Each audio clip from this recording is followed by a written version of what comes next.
Assalamualaikum warahmatullahi wabarakatuh. Perkenalkan nama saya Evan Reswara Utama dari Teknik Geofisika NRP 5017251030. Di sini saya akan menjelaskan tentang metode-metode geofisika. Yang pertama adalah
yang pertama adalah apa itu geofisika? Nah, secara singkat itu eh geofisika itu adalah ilmu ilmu bumi yang mempelajari bumi menggunakan prinsip-prinsip fisika untuk mengetahui kondisi di bawah permukaan bumi dengan melakukan pengukuran atau metode-metode tertentu tanpa harus menggali ke bawah tanah.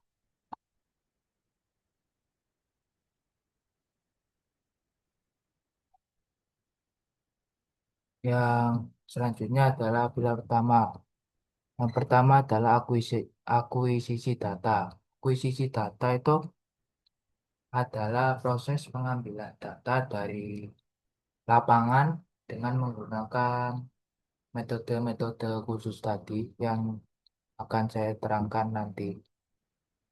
Lalu dijadikan observational data, lalu kita processing olahan data, yaitu membersihkan data dari seperti gangguan itu, dan kita proses menjadi subsurface model. Lalu kita interpretasi, yaitu menerjemahkan angka-angka fisika itu menjadi model geologi atau struktur bawah permukaan. Kita terangkan.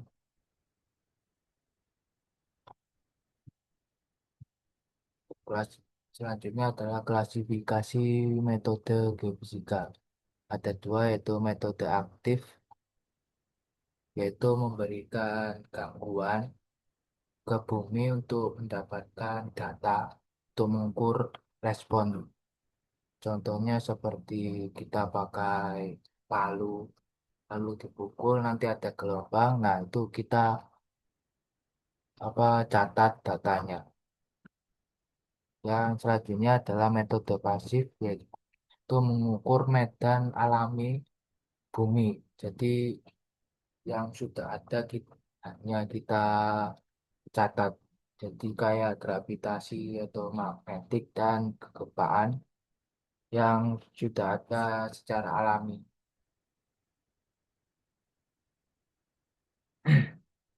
Nah, ini dia adalah kita masuk ke metode-metode di geofisika. Yang pertama adalah metode seismik. Nah, metode seismik itu secara singkat yaitu metode yang memanfaatkan perambatan gelombang vulkanik di dalam bumi yang didapat dari sebuah sensor seperti geofon di darat dan hydrofon di laut yang menangkap getaran hasil eh, ledakan atau yang lain. seperti ini.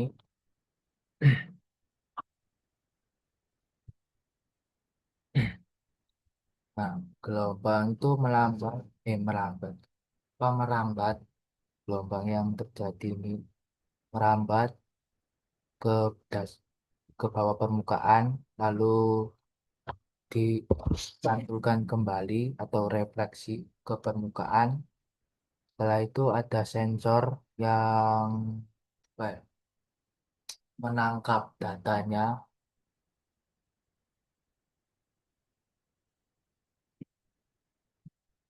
lalu dijadikan data-data itu dikumpulkan dan dicatat.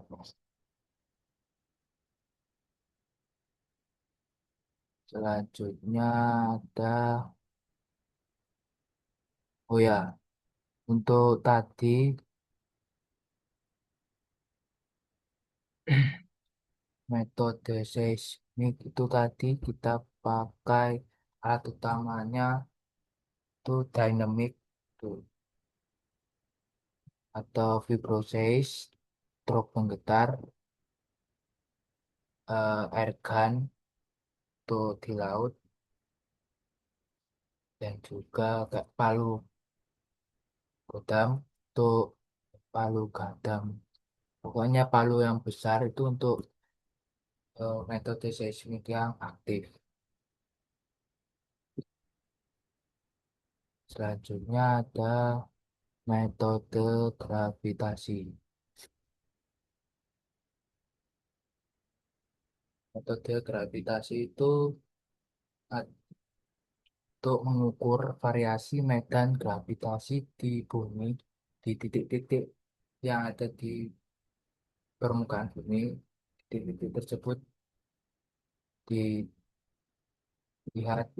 apa data medan gravitasinya. Nah, untuk metode gravitasi ini kita menggunakan alat yang bernama gravimeter. Nah, kita bisa mendapatkan yang namanya kayak variasi densitas atau massa jenis batuan dari metode gravitasi ini.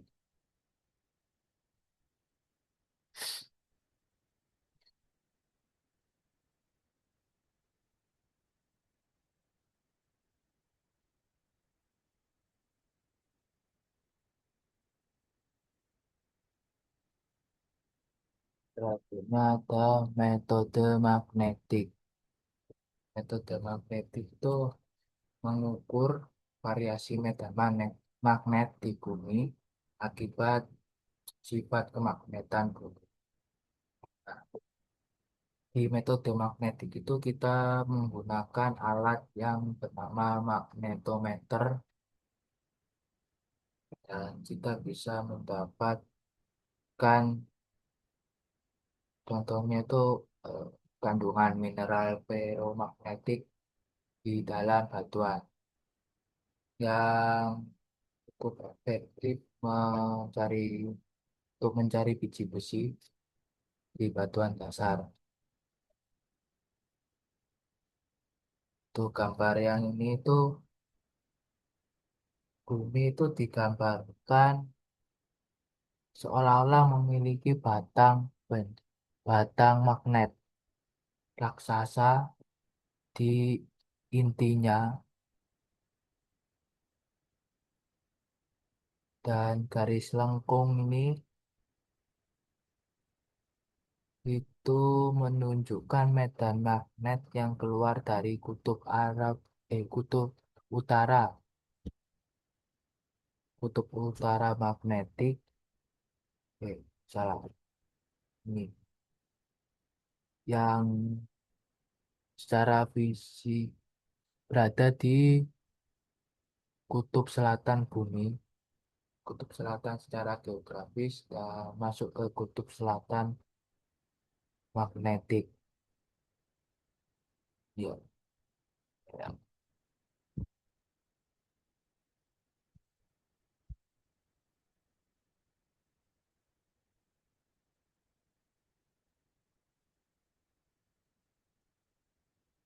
Selanjutnya ada metode geolistrik.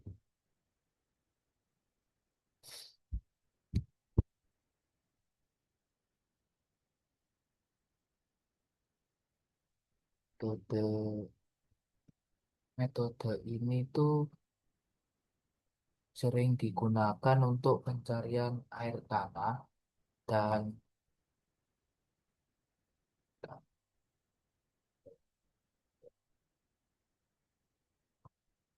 metode ini tuh mempelajari sifat aliran listrik di dalam bumi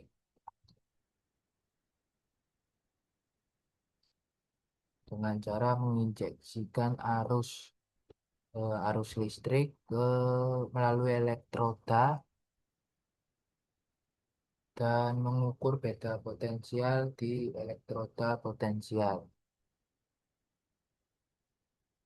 Nah, dari metode geolistrik ini kita bisa mendapatkan data kemampuan batuan untuk menghantarkan listrik, membantu menemukan air tanah kok atau aquifer, dan lain sebagainya. Untuk gambar ini,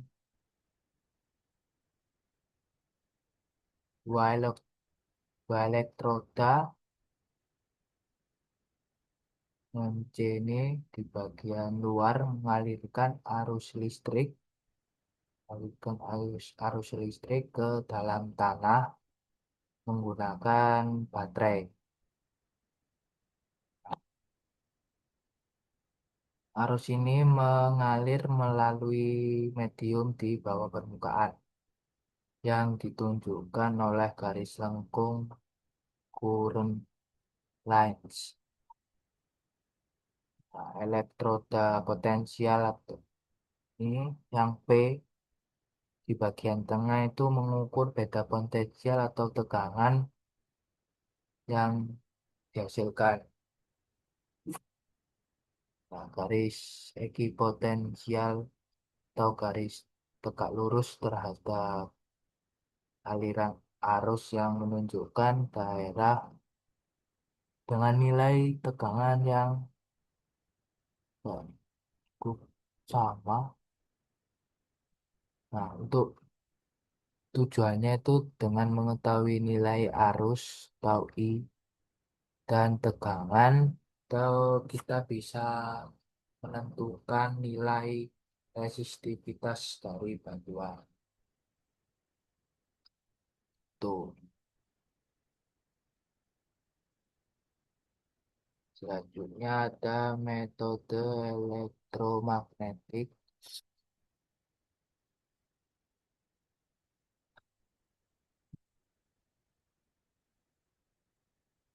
Nah, metode EM itu aktif tuh.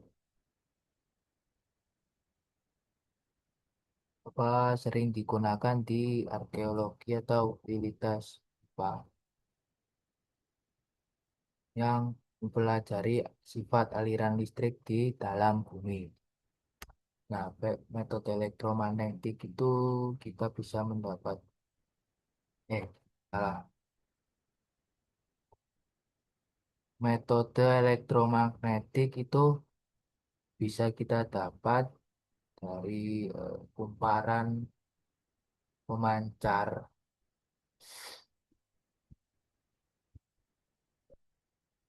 yang dikirim. Kumparan pemancar mengirim gelombang EM yang menginduksi arus yang bernama arus eddy di bawah tanah yang kemudian menghasilkan medan EM sekunder yang ditangkap oleh penerima.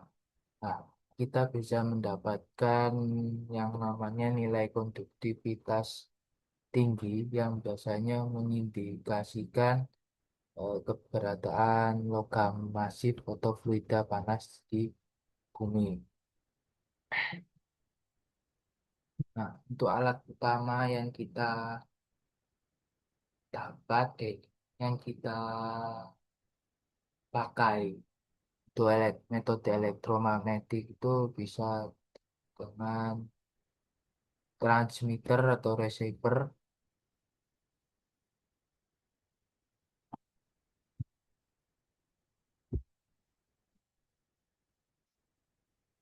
atau TM, TM receiver.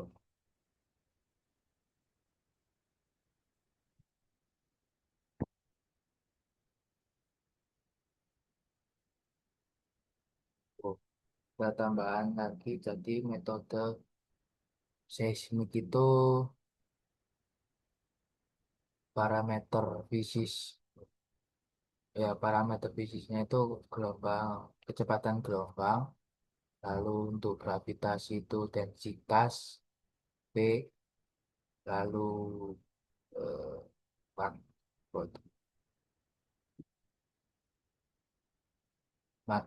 metode magnetik itu kita bisa mendapat eh, su- sus, sus, susep, eh, suseptibilitas. Nah, lalu untuk geolistrik itu kita bisa eh, parameter fisiknya itu resistivitas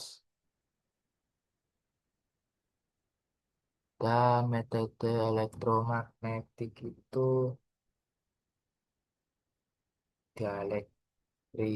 dielektrisitas dan untuk utamanya tadi untuk seismik kita bisa contohnya itu kita bisa mendapatkan struktur pelapisan. Untuk gravitasi itu kita bisa dapat peta anomali massa. Untuk magnetik itu sebaran mineral dan logam. Untuk geolistrik itu identifikasi fluida atau air. Dan untuk EM itu untuk deteksi objek dangkal.